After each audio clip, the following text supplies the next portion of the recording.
ሰላም እንዴት ናችሁ?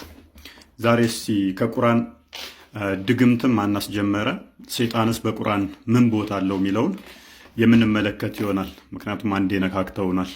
ቅድሚያ ግን ስሟል። ስለዚህ የኢትዮጵያ ኦርቶዶክስ ቤተክርስቲያን እንደ እምነት እንደ እውነት እንደ ትልልቅ አባትነት የቅበትን ማህበረሰብ ልታመሰግን ይገባል። ይህን ያህል ጊዜ ደጋሚዎችን ታግሳ ኑራለች። ይህን ያክል ጊዜ ማለትም ዎቻችሁ ጠንቋዮቻችሁ ደብተራዎቻችሁ እንዳይጋለጥባችሁ ምንድን ነው የምትሉት? ትደባብቃላችሁ። አሁንም ቢሆን ስንቴ ቅበት ላይ ደጋሚዎቻችሁን አሳልፍ ውሸት ሲደጋገም እውነት ይመስላል እንደሚባለው የእነሱን ወደኛ ልታላክከው ሞክራለች። እስቲ ቁርአናቸው ምን ይላል ብለን የፈተሽን እንደሆነ ግን የላሚቷ ምዕራፍ ወይንም ሱራ አልበቀራ ምዕራፍ 2 ቁጥር 102 ላይ አላህ ራሱ ማሩትና ሃሩት የሚባሉ ሁለት መላእክቶችን ልኮ ድግምትን እንዳስተማረ በሱ ፍቃድ እንዳስተማረ የሚናገር አያለ። ባልና ሚስትን እንዲያለያዩ አደረጋቸው ማለት ነው አላህ ፈቅዶ ራሱ። ስለዚህ የድግምት ፈቃጁ ራሱ አላህ ነው ማለት ነው። ሌላኛው ግን በጣም የሚያሳዝነው ምዕራፍ 72ኛው ወይንም ደግሞ የሱራ አልጂን የሚባል አለ፣ የጋኔኖች ምዕራፍ ማለት ነው።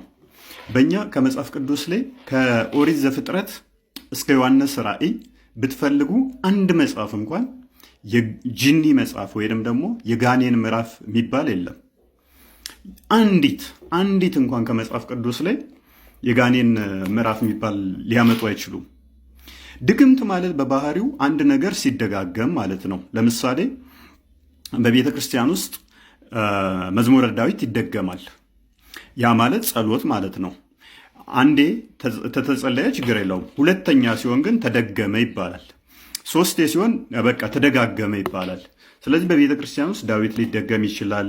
የጸሎት መጽሐፍቶች ይደጋገማሉ። ያ ሲደጋገም ጸሎት ይባላል።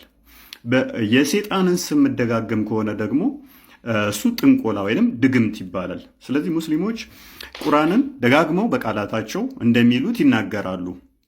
72ኛው ምዕራፍ ታዲያ የጂኒዎች ምዕራፍ ይባላል ወይንም የጋኔኖች ምዕራፍ ይባላል። የጋኔኖችን ምዕራፍ በደጋገማችሁ ቁጥር እየደገማችሁ ነው ማለት ነው። በጣም የሚያሳዝነው እና የሚገርመው ደግሞ በዚህ 72ኛው ሱራ ቁጥር 1 እስከ 2 ጂኒዎች ራሳቸው ቁርአንን እንደሚያዳምጡ እንደገና ደግሞ ሙስሊም እንደሆኑ ራሱ ይናገራል። አላህን እንደሚገዙ እንደገና ሙስሊም ራሳቸው የሙስሊም አማኝ እንደሆኑ ጋኔኖች ወይንም ጂኒዎች ይናገራል። ቁጥር 3 ላይ ደግሞ በጣም ያስቃችሁ አላህ ልጅ የለውም ሚስት የለውም፣ አላህ ሚስት የለውም፣ አላህ ሚስት የለውም ያሉት ጂኒዎችና ጋኔኖች ናቸው። ሰይጣን መቼም እውነተኛ መስካሪ ሊሆን አይችልም። መቼም ማለት ነው። ዮሐንስ ወንጌል ምዕራፍ 8 ቁጥር 44 ላይ እንደሚናገረው ሐሰተኛ የሐሰት አባት ነፍሰ ገዳይ ነው ዲያብሎስ ማለት ነው።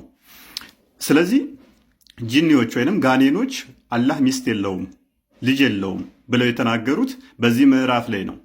ሌላኛው በጣም የሚያስቀውና በዚህ ምዕራፍ ላይ ቁጥር 19ኛው ላይ ነቢያቸው ነቢዩ መሐመድ የአላህን ስም ሲጠራ ጋኔኖች የሚሸሹ ይመስሏችኋል ወይንስ የሚጠጉት? እንግዲህ አስቡ። የፈጣሪን ስም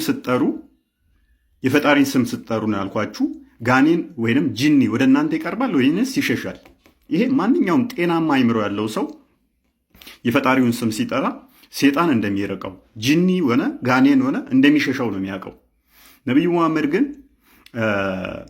ልክ የአላህን ስም ሲጠራ ጋኔኑ ተረባርበው ወይንም አንድነት ተሰባስበው ይቀርቡት ነበረ። ቁጥር 19ኛው ላይ ይናገራል ማለት ነው። ስለዚህ ደጋግመው ይሄንን ምዕራፍ ባሉት ቁጥር ደጋሚ እንደሆኑ እየነገሩን ነው ማለት ነው። በእኛ መጽሐፍ ቅዱስ ላይ ግን አንድም ቦታ ላይ ጂኒ ወይንም ሰይጣን ወይንም ጋኔን ክርስቲያን አማኝ ነው የሚል የለም።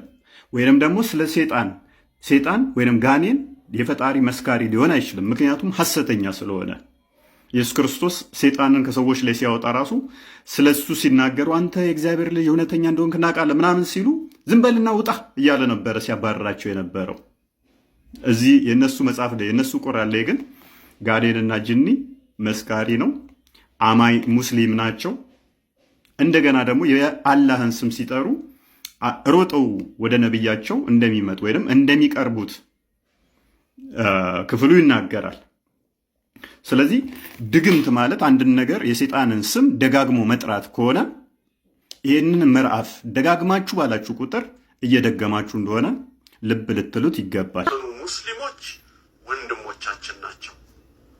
የጾታውን ጉዳይ ወደፊት እንመጣለን። ሴቶቹ እህቶቻችን ናቸው። አቡ ሀይደር የጂኒ ወንድም አለው።